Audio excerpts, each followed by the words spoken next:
মহীপথে পাণ্ডুপুত্র কহে ঋষিকেশে, উভয় সেনার মাঝে রথের প্রবেশে।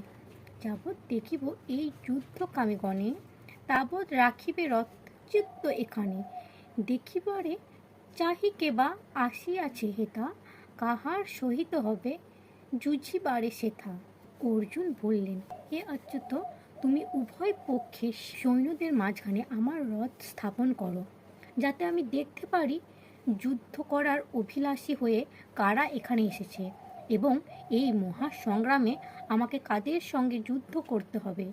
ঋষিকেশং তদা বাক্যম ইহুতম ইদমাহ মহীপতে। অর্জুন উবাচ সেনয়োरुभयोर्मध्ये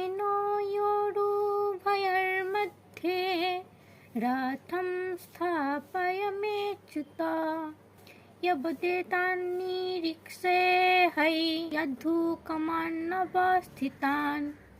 कैर्मया सह योद्धव्यम् अस्मिन् रणसमुद्यमे।